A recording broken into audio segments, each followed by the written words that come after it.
നമസ്കാരം. ഭാരതത്തിൻ്റെ 75-ാം സ്വാതന്ത്ര്യദിനത്തോടനുബന്ധിച്ച് നടത്തുന്ന ആയുർവേദിക അമൃത മഹോത്സവത്തോടനുബന്ധിച്ച് വൈദ്യരത്നം ആയുർവേദ കോളേജിലെ കായചികിത്സാ വിഭാഗം സംഘടിപ്പിക്കുന്ന ആദ്യമേ ആയുർവേദം ആരോഗ്യത്തിന് എന്ന പരിപാടിയുടെ ഇന്ന് ഇവിടെ ചർച്ചയ്ക്ക് വിധേയമാകുന്ന വിഷയം non alcoholic fatty liver disease അഥവാ മദ്യപാനരഹിതരിൽ കൊഴുപ്പടിയുക നിമിത്തമുണ്ടാകുന്ന കരൾ രോഗത്തെപ്പറ്റിയാണ്. എൻ്റെ പേര് ഡോക്ടർ രാധിക ഹരി. ഞാൻ വൈദ്യരത്നം ആയുർവേദ കോളേജിലെ 2ാം വർഷ ബിരുദാനന്തര ബിരുദ വിദ്യാർത്ഥിയാണ്. Non alcoholic fatty liver disease അഥവാ NAFLD കരളിനെ ബാധിക്കുന്ന അത്ര തന്നെ ഗുരുതരമല്ലാത്തതുമായ ഒരു രോഗാവസ്ഥയാണ്. മദ്യപാനി അല്ലാത്ത ഒരു വ്യക്തിയുടെ കരളിൽ കൊഴുപ്പടിയുന്ന രോഗമാണിത്. കരളിൻ്റെ ഭാരം കൊഴുപ്പടിയുക നിമിത്തം അതിൻ്റെ ശരാശരി ഭാരത്തേക്കാൾ 5% വർദ്ധിക്കുന്ന ഒരു അവസ്ഥയാണ്. എന്നാൽ കാലക്രമേണ ഇത് വർദ്ധിക്കുമ്പോൾ കരളിലെ കോശങ്ങൾക്ക് വീക്കം സംഭവിക്കുകയും അവ നശിക്കുവാനും തുടങ്ങും. പിന്നീട് അത് പല ഗുരുതര കരൾ സംബന്ധമായ രോഗങ്ങൾക്കും കാരണമായി തീരുന്നു. ഇത് പ്രധാനമായും കാണപ്പെടുന്നത് അമിതവണ്ണമുള്ളവരിലും പ്രമേഹ രോഗികളിലും ആണ്. പ്രായലിംഗഭേദമന്യേ എല്ലാവരിലും ഈ രോഗം ഇന്ന് കാണുന്നുണ്ട്. ഈ രോഗത്തിൽ രോഗി മിക്കവാറും യാതൊരു തരത്തിലുള്ള ലക്ഷണങ്ങളും കാണിക്കാറില്ല. വളരെ ചെറിയൊരു ശതമാനം ആൾക്കാരിൽ വലതുവശത്തെ മേൽവയറിനു വേദനയും ശരീരക്ഷീണവും അനുഭവപ്പെടാം. കരളിൻ്റെ വലിപ്പവും വർദ്ധിച്ചിരിക്കും. ലാബ് പരിശോധനയിൽ കരളിൻ്റെ പ്രവർത്തനക്ഷമത മനസ്സിലാക്കുന്ന രക്തപരിശോധനയും അൾട്രാസോണോഗ്രഫി പരിശോധനയും നടത്താവുന്നതാണ്. മദ്യം ഒഴിവാക്കുക, അമിതഭാരം കുറയ്ക്കുക, പ്രമേഹം, രക്താതിമർദ്ദം, രക്തത്തിലെ അമിത കൊഴുപ്പ് ഇവ നിയന്ത്രിക്കുക മുതലായവയാണ് നിലവിലെ ചികിത്സാ രീതികൾ. കൂടാതെ കൃത്യമായി വ്യായാമം ചെയ്യുകയും ആഹാരത്തിൽ നിയന്ത്രണം പാലിക്കുകയും വേണം. സസ്യാഹാരം, കൊഴുപ്പും കലോറിയും കുറഞ്ഞ ഭക്ഷണ പദാർത്ഥങ്ങൾ, നാരുകൾ കൂടുതലുള്ള ഭക്ഷണങ്ങൾ ഇവ ആഹാരത്തിൽ അധികമായി ഉൾപ്പെടുത്തണം.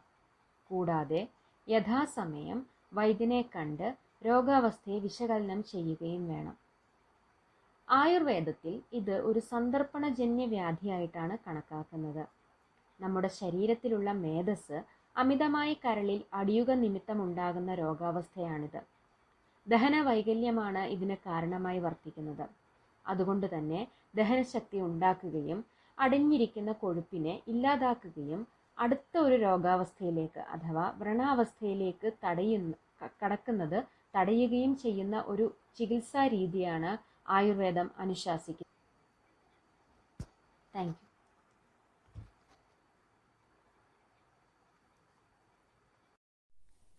Hi all, I am Dr. Bimal C.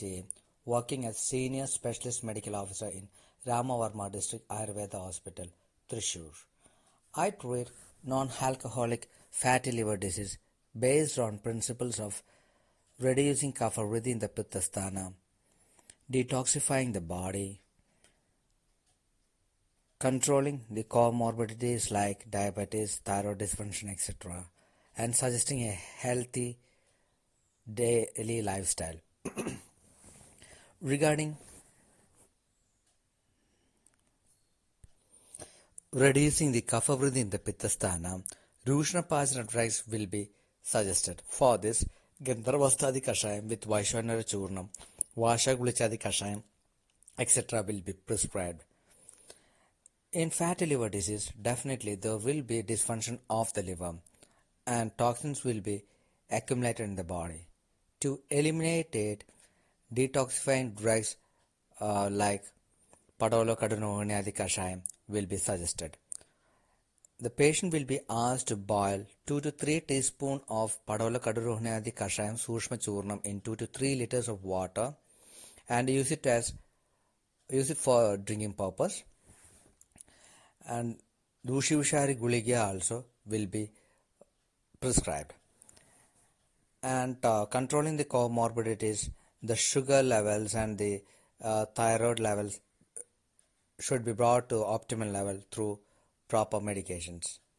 And regarding the proper lifestyle, the patient will be asked to have food on time and diet which reduces the cholesterol and the sugar levels will be suggested. Regarding exercise, the patient will be asked to burn up calories of 100 to 150 calories per day. For this, both aerobic and anaerobic exercises will be prescribed. Yoga postures which help us in the forward flexion and extension of the spine will be prescribed along with that. Some patients will be having a habit of getting tensed over trivial matters. For such patients, the patient will be asked to change their attitude and behavioral therapy will be advised. These are all my concepts regarding fatty liver, and what I feel is that if we treat fatty liver through Ayurvedic concept, definitely we will get result. Hi and thank you all. Bye. അടുത്തതായി doctor ശില്പ N സംസാരിക്കുന്നു. Doctor government Ayurveda college തൃപ്പൂണിത്തുറയിൽ കായചികിത്സാ വിഭാഗം assistant പ്രൊഫസറായി work ചെയ്യുന്നു. നമസ്കാരം. NAFLD എന്ന രോഗത്തിനെ പറ്റിയാണ് ഞാൻ സംസാരിക്കുന്നത്. നമ്മുടെ ശരീരത്തിൽ കരളിൽ കൊഴുപ്പടിയുന്ന അവസ്ഥയാണ് ഫാറ്റി ലിവർ എന്ന് പറയുന്നത്. ഈ രോഗം നമുക്ക് 2 തരത്തിൽ പറയാം: മദ്യപാനം കൊണ്ടുള്ളതും മദ്യപാനം കാരണമല്ലാത്തതും. മദ്യപാനം കൊണ്ടുള്ളതിനെ നമ്മൾ ആൽക്കഹോളിക് ലിവർ ഡിസീസ് എന്നും മദ്യപാനം കാരണമല്ലാത്തതിനെ non alcoholic fatty liver disease എന്നും പറയും. അതിന്റെ ചുരുക്കപ്പേരാണ് NAFLD. NAFLD നമുക്കൊരു സൈലന്റ് ഡിസീസ് എന്ന് പറയാം. കാരണം ബാക്കിയുള്ള നമ്മുടെ രോഗങ്ങളിൽ നമ്മൾ ലക്ഷണങ്ങൾ വെച്ച് ആ രോഗത്തിനെ തിരിച്ചറിഞ്ഞ് അതിന് വേണ്ടിയിട്ടുള്ള ചികിത്സ കൃത്യസമയത്ത് ചെയ്യുന്നു. എന്നാൽ ഈ രോഗം നമ്മൾ തിരിച്ചറിയാൻ വളരെയധികം വൈകും. കാരണം ഇതിന്റെ ലക്ഷണങ്ങൾ വളരെ താമസമായിട്ടാണ് നമ്മുടെ ശരീരത്തിൽ പ്രകടമാവുകയുള്ളൂ. സാധാരണഗതിയിൽ നമ്മളുടെ ശരീരത്തിൽ NAFLD വലിയ പ്രശ്നങ്ങളൊന്നും സൃഷ്ടിക്കാറില്ല. എങ്കിലും വളരെ കുറച്ച് ശതമാനം പേരിൽ ഇത് കരളിൽ വ്രണം ഉണ്ടാവുന്നതിനും കുറച്ചു കഴിഞ്ഞ് സിറോസിസിനും ക്യാൻസറിനും ഒക്കെ കാരണമാകാറുണ്ട്. ജീവിതശൈലി രോഗങ്ങളുടെ കേരളത്തിലെ കണക്കുകൾ നോക്കിക്കഴിഞ്ഞാൽ ഒരു പകർച്ചവ്യാധി പോലെ തന്നെ ഏറ്റവും അധികം ആളുകൾക്ക് വരുന്ന ഒരു രോഗമായി NAFLD മാറിക്കഴിഞ്ഞിരിക്കുന്നു. അതിന്റെ കാരണങ്ങളായിട്ട് നമുക്ക് പറയാൻ പറ്റുന്നത് നമ്മുടെ ഭക്ഷണ രീതിയിലെ ചിട്ടയില്ലായ്മ, കൊളസ്ട്രോൾ നില, അമിതമായ കൊളസ്ട്രോൾ നില, പ്രമേഹം, അമിതവണ്ണം, കുടവയറ്, ഇൻസുലിൻ പ്രതിരോധം, ചില മരുന്നുകളുടെ ഉപയോഗം, നമ്മൾ പെട്ടെന്നുള്ള ശരീരത്തിന്റെ വണ്ണം കുറയ്ക്കാനുള്ള ശ്രമം എന്നീ കാരണങ്ങളൊക്കെയാണ് പ്രധാനപ്പെട്ടതായി പറയപ്പെടുന്നത്.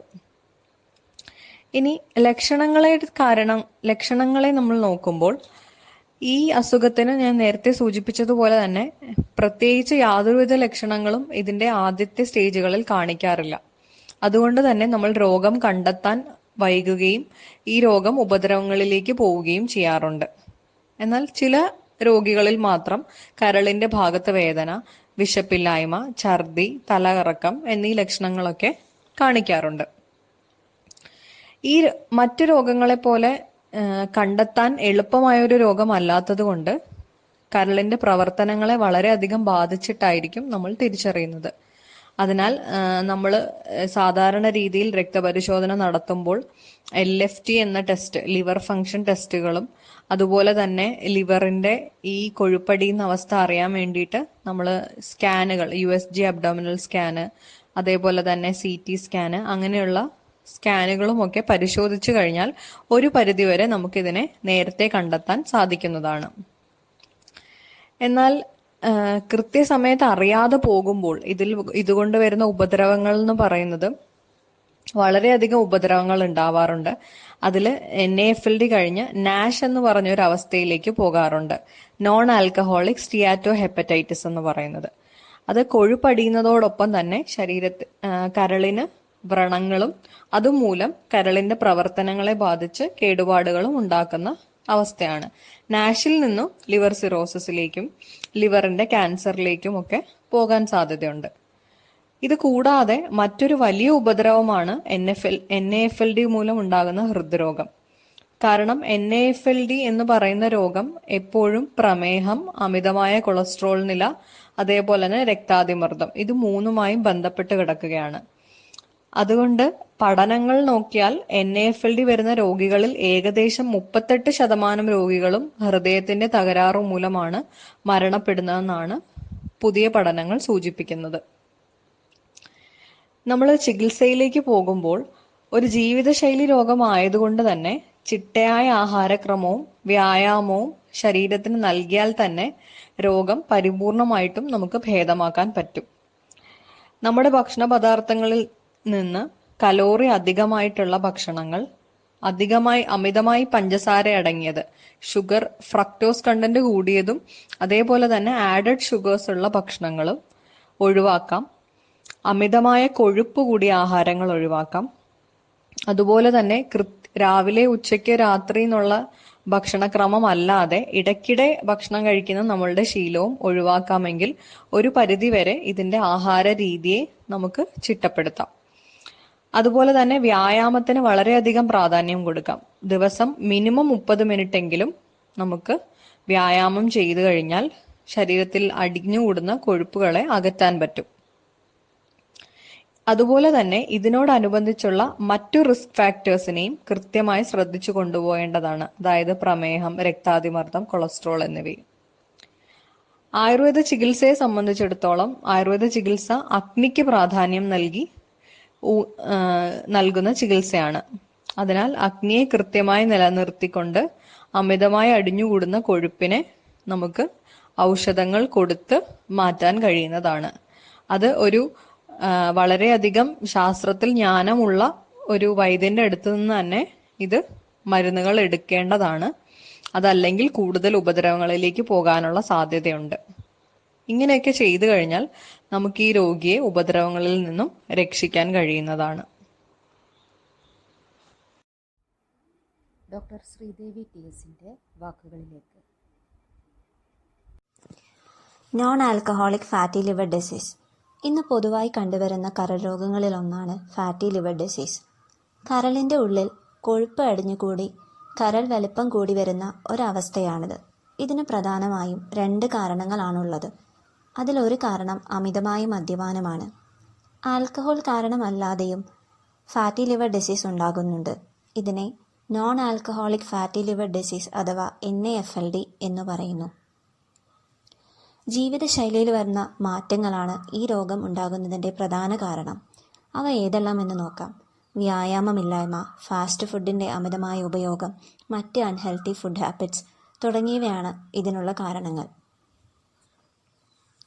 ഈ രോഗത്തിൻ്റെ ആദ്യഘട്ടത്തിൽ ലക്ഷണങ്ങൾ ഉണ്ടാകാത്തതുകൊണ്ട് ഈ രോഗം മിക്കപ്പോഴും തിരിച്ചറിയപ്പെടാതെ പോകുന്നു. എന്നാൽ ചില രോഗികളിൽ മാത്രം കരളിൻ്റെ ഭാഗത്ത് വേദന, ഛർദി, വിശപ്പില്ലായ്മ തുടങ്ങിയ ലക്ഷണങ്ങൾ കാണിക്കാറുണ്ട്. കരളിൽ അടിഞ്ഞുകൂടുന്ന കൊഴുപ്പ് കാരണം ലിവർ ഡാമേജ് ഉണ്ടാകുന്നു. 10, 15, 20 വർഷങ്ങൾ കഴിയുമ്പോൾ അത് ലിവർ സിറോസിസ് എന്ന അവസ്ഥയിലേക്ക് എത്തിച്ചേരുകയും ചെയ്യുന്നു. ഈ അവസ്ഥയിൽ രോഗം ചികിത്സിച്ചു മാറ്റാൻ വളരെ ബുദ്ധിമുട്ടാണ്. പ്രമേഹം, പൊണ്ണത്തടി, രക്തസമ്മർദ്ദം, രക്തത്തിൽ കൊളസ്ട്രോൾ കൂടുതൽ തുടങ്ങിയ രോഗങ്ങളുള്ളവരിൽ ഈ രോഗമുണ്ടാകാനുള്ള സാധ്യത വളരെ കൂടുതലാണ്. ലിവർ ഫംഗ്ഷൻ ടെസ്റ്റ്, അൾട്രാസോണോഗ്രഫി തുടങ്ങിയ ടെസ്റ്റുകൾ വഴിയാണ് ഈ രോഗം കണ്ടുപിടിക്കുന്നത്. രോഗം കൂടുതൽ സങ്കീർണമായതിനു ശേഷമുള്ള ട്രീറ്റ്മെന്റിനേക്കാളും നല്ലത് രോഗം വരാതെ തടയുകയാണ്. അതിനുള്ള മാർഗങ്ങൾ ഏതെല്ലാമെന്ന് നോക്കാം. അമിതമായി ശരീരഭാരം വർദ്ധിക്കാതിരിക്കാൻ ശ്രദ്ധിക്കുക. BMI അനുസരിച്ച് ശരീരഭാരം ക്രമീകരിക്കുക. നിത്യവും 1/2 മണിക്കൂർ മുതൽ 1 മണിക്കൂർ വരെ വിയർക്കുന്ന രീതിയിൽ വ്യായാമം ചെയ്യുക. കൊഴുപ്പ് കുറഞ്ഞ ഭക്ഷണ പദാർത്ഥങ്ങൾ ശീലമാക്കുക. കാർബോഹൈഡ്രേറ്റ് അടങ്ങിയ ഭക്ഷണ പദാർത്ഥങ്ങൾ കുറയ്ക്കുക. ആഹാരത്തിൽ പ്രോട്ടീൻ ആൻഡ് ഫൈബർ അടങ്ങിയ കൂടുതൽ ഭക്ഷണ പദാർത്ഥങ്ങൾ ഉൾപ്പെടുത്തുക തുടങ്ങിയവ വഴി ഈ രോഗം വർദ്ധിക്കാതെയും വരാതിരിക്കാതെയും നമുക്ക് തടയാവുന്നതാണ്. നമസ്കാരം, ഞാൻ ഡോക്ടർ ശ്രീന TA. കരൾ രോഗങ്ങളെപ്പറ്റി നമുക്കിടയിലൊരു മിഥ്യാധാരണയുണ്ട്. മദ്യപാനികൾക്ക് മാത്രമേ കരൾ രോഗങ്ങൾ ഉണ്ടാകുകയുള്ളൂ എന്നുള്ളത്. മദ്യപാനം കരൾ രോഗത്തിൻ്റെ ഒരു പ്രധാനപ്പെട്ട കാരണം തന്നെയാണ്. എന്നിരുന്നാലും മദ്യപാനം ഇല്ലാത്തവരിലും ഈ കരൾ രോഗങ്ങൾ കാണാം. ഇതിനെയാണ് നമ്മൾ non alcoholic fatty liver disease അഥവാ NAFLD എന്ന് പറയുന്നത്. അപ്പോൾ ഇതിന്റെ കാരണം എന്തായിരിക്കും? ഒട്ടുമിക്ക അസുഖത്തിന്റെ കാരണങ്ങളെ പോലെ തന്നെ നമ്മുടെ മാറിയ ജീവിതശൈലിയും ഭക്ഷണശൈലിയും തന്നെയാണ് ഇതിന്റെയും കാരണം.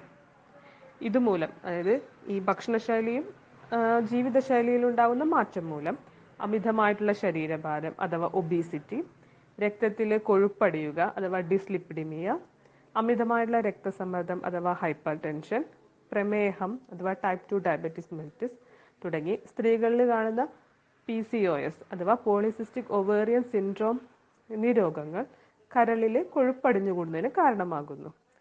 ഇങ്ങനെ കരളിൽ അടിയുന്നതിനെയാണ് നമ്മൾ ഫാറ്റി ലിവർ എന്ന് പറയുന്നത്. ഇതാണ് ആൽക്കഹോൾ അഥവാ മദ്യപാനം ഇല്ലാത്തവരിലും കരൾ രോഗങ്ങൾ ഉണ്ടാക്കുന്നതിന് കാരണമാകുന്നത്. ഈ NAFLD അഥവാ non alcoholic fatty liver disease എന്നത് ഒരു സ്പെക്ട്രം ഓഫ് ഡിസീസ് എന്ന് പറയാം. അതായത് ഒരുപാട് അസുഖങ്ങൾ അതിൽ ഉൾപ്പെടുന്നുണ്ട്. കരളിൽ കൊഴുപ്പടിയുന്നത് അഥവാ സ്റ്റീറ്റിയോസിസ് മുതൽ സിറോസിസ്, പ്രൈമറി ലിവർ ക്യാൻസർ വരെ ഇതിൽ ഉൾപ്പെടും. ഒട്ടുമിക്ക രോഗങ്ങൾക്കും നമുക്ക് ഈ ഇതിൽ രോഗലക്ഷണങ്ങൾ കാണിക്കാറില്ല. പക്ഷെ ചിലരിൽ അമിതമായിട്ടുള്ള ക്ഷീണം, ഛർദി, വയറിളക്കം, വയറിൻ്റെ വലതുഭാഗത്ത് മുകളിലായിട്ട് അസ്വസ്ഥത, വേദന തുടങ്ങിയ ലക്ഷണങ്ങൾ കാണിക്കാറുണ്ട്. ഇനി നോൺ ആൽക്കഹോളിക് ഫാറ്റി ലിവർ ഡിസീസിൻ്റെ സ്റ്റാർട്ടിംഗ് പോയിന്റ് അഥവാ അതിൻ്റെ കാരണം എന്നത് അമിതമായിട്ടുണ്ടാകുന്ന ശരീരഭാരമാണ്. അപ്പോൾ ചികിത്സ തുടങ്ങേണ്ടതും നമ്മുടെ ശരീരഭാര നിയന്ത്രണത്തിൽ നിന്നാണ്.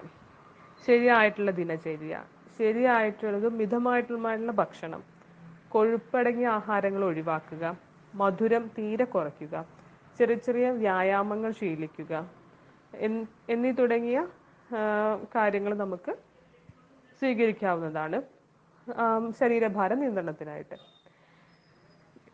എന്നിരുന്നാലും അമിതമായിട്ടുള്ള വണ്ണം പെട്ടെന്ന് കുറയ്ക്കുന്നതും കരളിൻ്റെ ആരോഗ്യത്തിനെ ബാധിക്കും. അതുകൊണ്ട് ഒരു ഡോക്ടറുടെ നിർദ്ദേശപ്രകാരം മാത്രമേ നമ്മൾ അമിതമായിട്ടുള്ള വണ്ണം പെട്ടെന്ന് കുറയ്ക്കാനായിട്ട് പാടുള്ളൂ.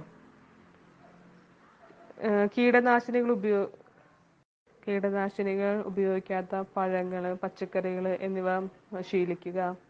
ഹെൽത്തി ആയിട്ടുള്ള ഫാറ്റ്, അതായത് നട്ട്സ്, സീഡ്സ് മുതലായവ ഉപയോഗിക്കുക. കഴിവതും ദിവസത്തിൽ അരമണിക്കൂർ വീതം നടക്കുക. ആൻറ്റിബയോട്ടിക്കുകളുടെ ഉപയോഗം കഴിവതും ഒഴിവാക്കുക തുടങ്ങിയ കാര്യങ്ങളും കരളിനെ സംരക്ഷിക്കുന്നതാണ്.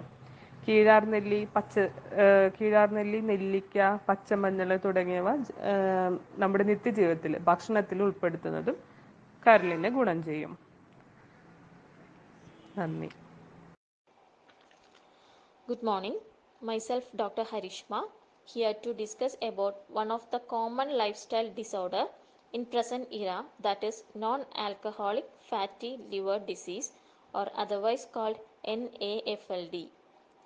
In general, fatty liver is categorized into alcoholic fatty liver disease and non-alcoholic fatty liver disease. As we all know, the main cause of first category is well known by name itself, that is alcoholism. Coming to the next one, NAFLD, which is a group of disease in which accumulation of excess fat occur in liver called steatosis, which is due to insulin resistance, further leading to increased fat storage and decrease in fatty acid oxidation.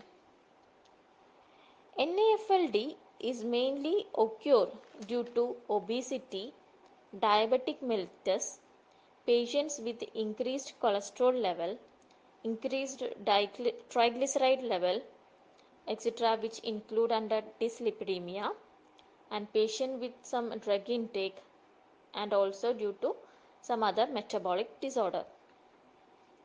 In our country, highest incidence rate is seen among obese and diabetic patients. In general, it has no symptoms, which is the main drawback of the same. It appears as a non-clinical condition until patient may feel tiredness, heaviness or discomfort in upper side of abdomen. But in severe cases, it may lead to inflammation of liver called steatohepatitis, hepatomegaly, cirrhosis, pain, jaundice, even carcinoma of liver, at last end stage of liver may occur. The main diagnostic criteria include increase in liver enzymes such as increase in ALT, sometimes AST alanine transaminase, and also imaging studies which include ultrasound, CT scan, and MRI. Also, diagnostic criteria include biopsy techniques, which is useful to confirm and to know the severity of disease.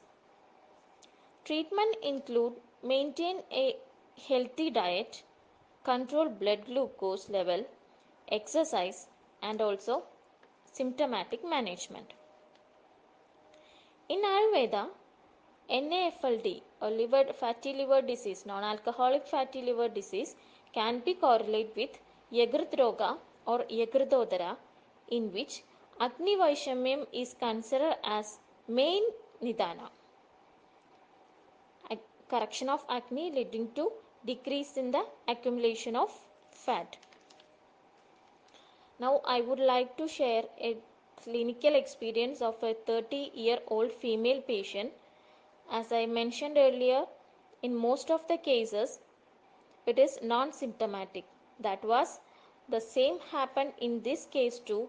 The patient came with OPD with recurrent UTI and for the sake advised for USG.